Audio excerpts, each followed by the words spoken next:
ikaw na ang aking kalakasan. Sa piling mo, tagumpay ko'y naranasan.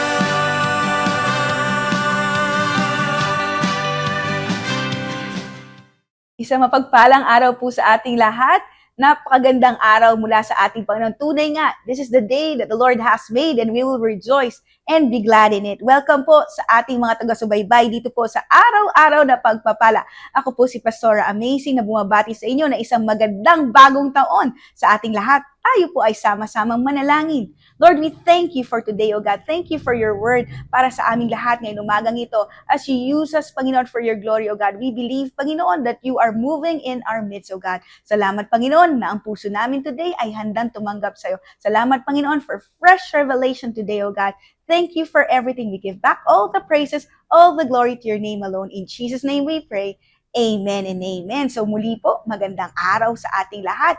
Ngayong bagong taon na to, alam ko, ang bawat isa sa atin ay buong-buo, na punong-puno ng pag-asa. Na tunay nga alam natin na kung ano ginawa ng Panginoong Diyos ang nakaraang taon 2024, mas matindi, mas maigi, pabuti ng pabuti, painam ng painam sa ating Panginoong Diyos. Sa umaga pong ito, gusto ko pong i-share lang po ang salita ng Diyos mula sa Psalm 3, na alam ko na merong mga sitwasyon ngayong taon na to na minsan ay parang magiging pakiramdam natin ay parang si David na sumulat ng Psalms na to. Basahin po natin.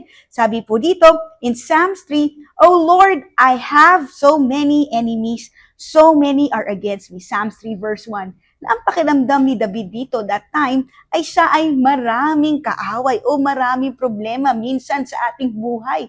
Na minsan akala natin okay lang tapos biglang may problema sa left, sa right, sa taas, sa baba, na parang, Lord, ano na? Diba, minsan ganon. At sabi sa verse 2, so many are saying, God will never rescue him. Ayun, dumadaan na nga sa problema, may mga kinakaharap na, may mga nangungutya pa, na parang sinasabi, yan ba talaga ay naniniwala sa Diyos? O kaya, may gagawin pa bang mainam ang Diyos sa Kanya? Pero kapatid, ito ang gusto kong sabihin sa iyo, katulad ni David sa Psalms 3 verse 3, sabi niya po dito, "But you, O Lord, are a shield around me, you are my glory, the one who hold my head up high." Amen? Sinasabi dito na anuman ang sitwasyon, anuman ang panahon, ikaw man ay may problema o may kinakaharap, may takot, may aduda, o anuman yung mga kinakaharap mo na kaaway, mga hindi kaaya-aya sa ating harapan, sa ating paligid, kung saan pa man, tandaan mo kapatid, meron tayong Diyos. Meron tayong Diyos na buhay that He is our shield. Siya ay ang ating protector, hindi lang sa harap, hindi lang sa likod, ngunit napalibutan tayo ng pag-iingat ng ating Diyos. Na kahit anong ibato sa atin na kaaway, na kasinungalingan, mga bagay-bagay na gusto tayong patumbahin, bagay-bagay na gusto tayong i-discourage, gusto tayong ipag-give up sa ating faith, kapatid, we have our shield. Walang iba kundi ang ating Diyos na buhay. This year, tayo ay patuloy lumakad kasama ating Panginoon because He is our shield. At hindi lang basta shield, He is also our glory. In this time na si David ay talaga naman ay punong-puno ng problema, parang wala na siyang bagay pa na pwedeng panghawakan, pero buti na nandiyan ang Diyos. His treasure. And He is also our treasure today. Siya yung talaga naman, He is our glory. Amen? Talaga naman yung kagilalas na ginagawa niya sa ating buhay ng nakaraan at gagawin niya pa ngayon na nag-aabang tayo sa ating buhay. Panghawakan natin. Our Lord, our Savior, our King. Amen? At hindi lang yun. The one who holds my head high. Tandaan mo kapatid, huwag ka nang malungkot, huwag ka nang talagang madismaya sa sitwasyon mo o parang feeling mo na dyan na lang or ikaw ay ano ba naman, umpisa pa lang ng taon, ganito kagad sa kaliwat kanan. Kapatid, ang Panginoong Diyos, siya ang mag-iaangat ng ating noo, magbibigay sa atin ng confidence, magbibigay sa atin ng encouragement through His Word. Siya ang magpapalakas sa atin. Hayaan natin na patuloy tayong magbasa ng salita ng Diyos. Pagbulay-bulayan natin yung pangako ng ating Diyos na kung ano man yung mga kasinungalingan ng kaaway na pinapalaki ngayon sa oras na to, mas malaki ang Diyos natin. He is our shield.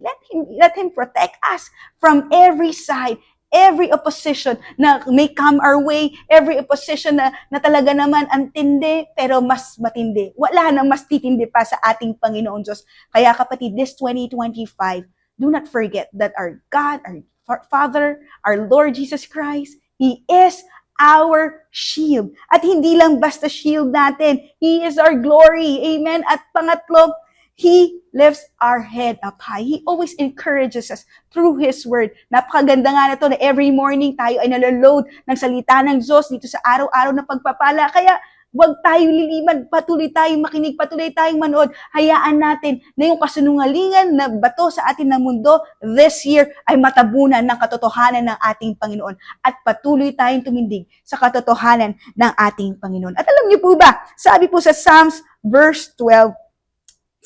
verse 12, sabi po dito, "For you bless the godly, O Lord.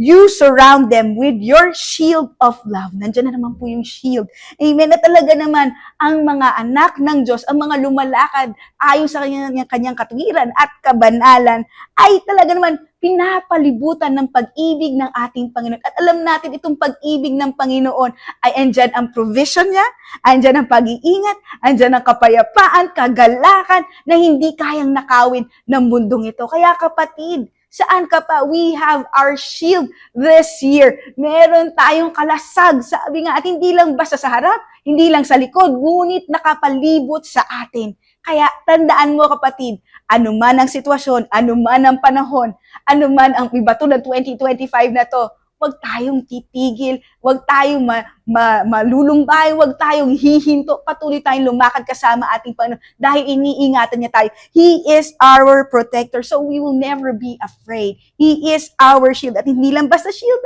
He is our glory and He lifts our head up high. Kapatid, ngayong oras na to, alam ko na meron kang sitwasyon, pero tandaan mo yung katotohanan ng ating Panginoon.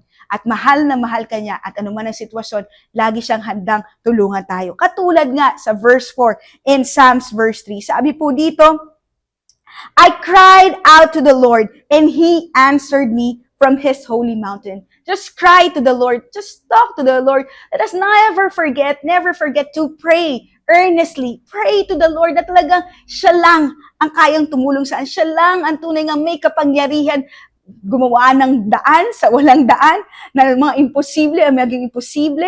So let's cry to the Lord. Let's cry, "Lord, help me. Lord, be with me. Be my guide, be my strength." Ano man yung kailangan mo, anumang panahon, ang Panginoon nandyan. He listens to our cry and He will answer it. Amen? So I pray this morning, I pray this afternoon, this evening, kung anong oras man sa'yo ngayon na pinanonood mo tong broadcast na to, whatever situation you have, just cry to the Lord. Cry to the Lord and remember that He is faithful to His promises. Lord, thank you for your word this morning that truly, Panginoon, you are our shield, O God. Na tunay nga, you are our glory and you lift our head up high, O God. Whatever situation you have, you will encourage us, O God. You will strengthen us, O God. Salamat, Panginoon, sa oras na to, sa aking mga kapatid, Panginoon, na nanonood, Panginoon, sa oras na to. Palakasin mo ang bawat isa, Lord, na kung anuman ang hamon ngayong 2025, Panginoon. Lord, kami, Lord, ay nasa Team Panalo, kasama ka namin, O Diyos. Lord, we'll continue to hold on to your promises, Panginoon, and we'll continue to declare your finished work, O God, sa aming buhay, O God. Salamat, Panginoon, for everything. We give back all the praises, all the glory to your name alone. In Jesus' name we pray. Amen and amen. Muli po, magkita-kita po tayo sa araw-araw na pagpapala. Tomorrow na naman po, tuloy-tuloy lang po tayo sa ating pagbabasa ng ating salita ng Diyos. God bless you po and have a blessed day. Goodbye po sa ating lahat.